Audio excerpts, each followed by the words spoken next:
Okay, and the last section of this worksheet includes something I like to call texture value shading. Okay, texture value shading, it's a little more in depth. I'm going to use my HB pencil and my 8B, and let's just say I have a rock wall maybe, and these are just, you know, your generic old rocks here. Okay, my sun still comes from the right here. I'll draw a little sun so you can see. I'm sorry if you haven't been able to see the light source on the right hand column, but I have, you know, just this big old rock wall. I might put a rock in there, it looks better. Alright, and I drew it with my HB. I still have my pad of paper underneath, and what I'm going to do is, using my HB, which as you know is a fairly, it's right in the middle of the road actually as far as the quality of value, the quality of darkness you can achieve. I can't really get very dark darks like in some of my straight old B pencils, 2B through 8B, but I can get you know, a little bit of value, as you can see here, and I'm shading what would be the mortar. Again, I'm using the edge of my graphite, choking back on my pencil. Okay. Alright, as you can see my hand position if it's off camera, I'm sorry. Alright, I might use my tortillon to really blend the mortar. So on. Now my problem is it got darker the closer to my sun over here on the right side, didn't it? Okay, what can I do? Very easy. I'm going to go back and pull up some of the value with my rubber eraser, and actually it'll give it a little bit of interest because there will be values within, okay, within the mortar, I should say.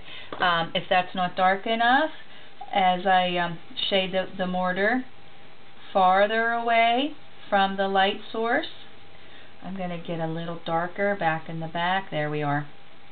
Sometimes you just have to find the edge. And these rocks, of course, are going to create shadows. So I'm going to, oops, I forgot this area down here.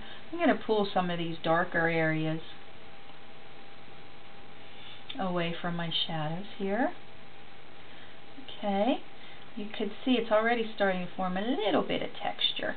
It's all about relationships within the drawing. Nothing that's back here should be as light as what's here, and nothing up here should be as dark as what's back here, unless it's a very small space. I'm going to change my hand position and put in a little bit of line work here to indicate some more value. Okay, so I have the mortar. What about the rocks itself?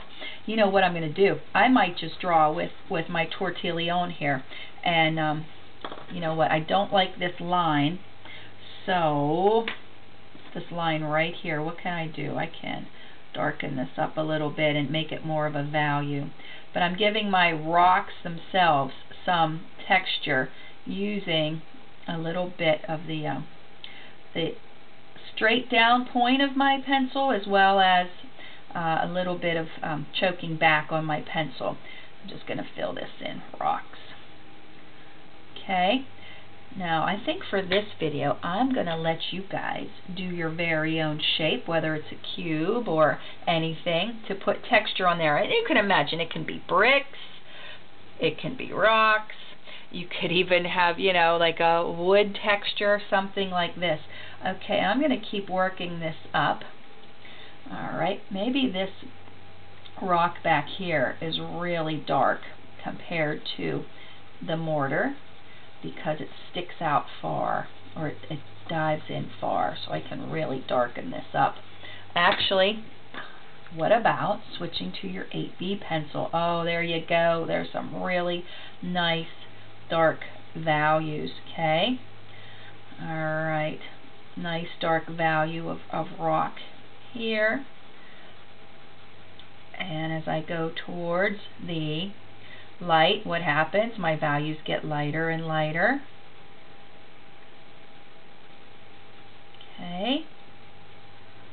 You can see, and I can go back in even with my gummy and pull up some values. So you see, that's some nice texture work there. Okay, like I said, I'm going to let you select any kind of texture to put on your object that you do in the right column. Please submit this finished value techniques assignment. You have 12 blocks, 3 points apiece, 36 points. Thank you very much. Have a good day. Bye.